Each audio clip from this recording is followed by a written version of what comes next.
مبارک پر پڑھ دی تھی، رب نے فرمایا ان تحبط اعمالکم وانتم لا تشعرون، اے لوگو حضور کی بے ادبی نہ کرنا، حضور کی آواز سے اپنی آواز کو اونچا نہ کرنا، جیسے آپس میں ایک دوسرے سے کلام کرتے ہو ایسے آپس میں کلام نہ کرنا۔ کیوں؟ ان تحبط اعمالکم وانتم لا تشعرون، جب آپس میں کلام کرتے ہو ایسا کلام کرو گے تمہارے اعمال غارت ہو جائیں گے، جیسے آپس میں ایک دوسرے کو بلاتے ہو ایسا بلاؤ گے اعمال برباد ہو جائیں گے۔ اور وانتم لا تشعرون، وانتم لا تشعرون، تمہیں شعور بھی نہیں ہوگا۔ شعور کیوں نہیں ہوگا؟ ہر گناہ کے بعد توبہ ہے، ہر گناہ کے بعد توبہ ہے، ہر غلطی کی معافی ہے، پر بے ادبی مصطفیٰ حضور علیہ الصلوۃ والسلام کی گستاخی کرنا، بے ادبی کرنا، حضور سے اپنا ناطہ اور تعلق توڑ لینا، یہ اتنی بڑی بدبختی ہے کہ اللہ فرماتا ہے تم بے ادبی کرو گے میں تمہیں پتہ نہیں چلنے دوں گا، پتہ چل جائے گناہ کر بیٹھا ہوں تو معافی ہے، اس لیے پتہ نہیں چلنے دوں گا۔ یہ بے ادب ہے، دنیا میں رہے گا کہے گا اللہ کی بارگاہ میں کل قیامت کے دن یا اللہ میں تو بڑا عالم تھا، میں تو بڑا مفتی تھا، میں تو بڑا محقق تھا، میں تو بڑا مفسر تھا، میں نے اتنے لوگوں کو داڑھی رکھوا دی، میں نے اتنے لوگوں کو حج کروا دیا، میں نے اتنے اعمال صالح کیے، اتنی تبلیغیں کی، اتنے لوگوں کو واعظ و نصیحت کیا۔ رب فرمائے گا تیری نمازیں پڑھے چلی جائیں، تیرے روزے رب کو قبول نہیں ہے، صرف ایک ہی وجہ ہے دنیا میں تو نماز کرتا رہا، میں نمازی ہوں، میں حاجی ہوں، پر بے ادب تھا مصطفیٰ کا۔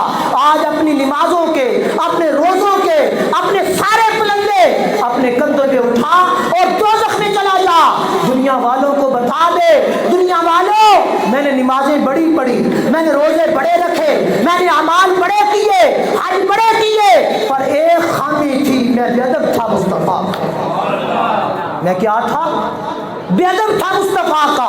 تو قیامت کے دن پتہ چلے گا جو بے ادب ہوگا نمازیں لاکھ پڑھی ہوں، بے ادب ہوگا روزے لاکھ رکھے ہوں، بے ادب ہوگا حج لاکھ کیے ہوں، پر رب فرمائے گا ان تحبط اعمالکم، سب اعمال غارت۔ کیوں؟ میرے یار کا جب تیرے اندر ادب نہیں ہے، میرے یار کا عشق نہیں ہے تو نمازوں کو میں کیا کروں، روزوں کو میں کیا کروں؟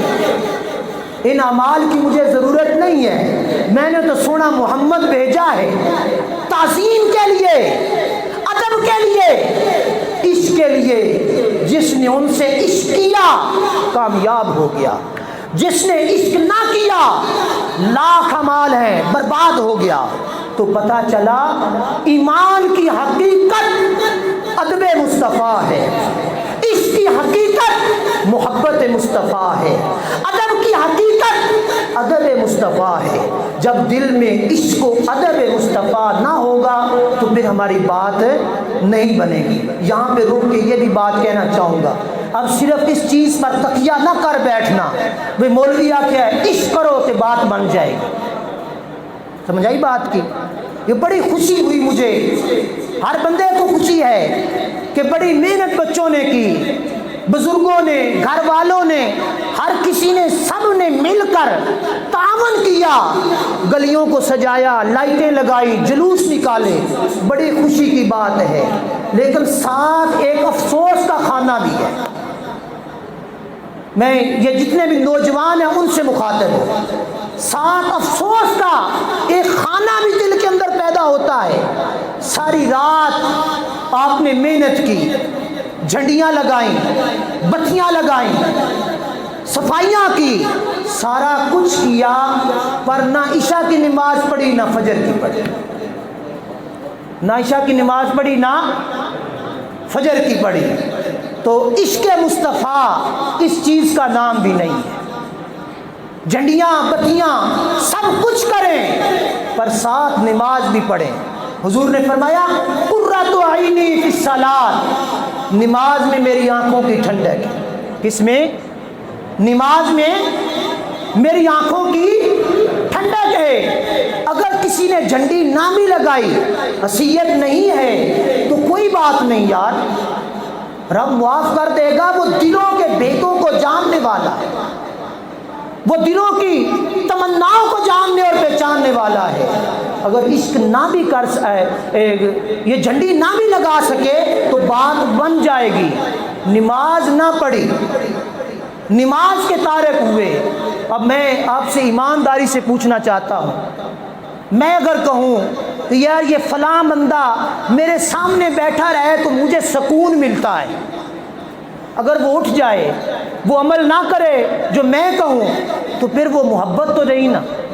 دنیا کی مثال لے لیں، دنیا کی. دنیا دار جس سے محبت کرتا ہے صبح و شام اسی کے ترانے الاپتا ہے. الاپتا ہے کہ نہیں الاپتا؟ جب گھر میں بیٹھے ہوئے ہوں، کسی کو کسی کے ساتھ محبت ہو، وہ دائیں بائیں گھومتی گھماتی بات اپنے یار پہ لے آتا ہے. لے آتا ہے کہ نہیں لے آتا؟ یہ دنیا کا مشاہدہ ہے. یار ہم تو کرتے ہیں عشق اس ذات سے جس کا عشق کبھی مانت نہیں پڑے گا.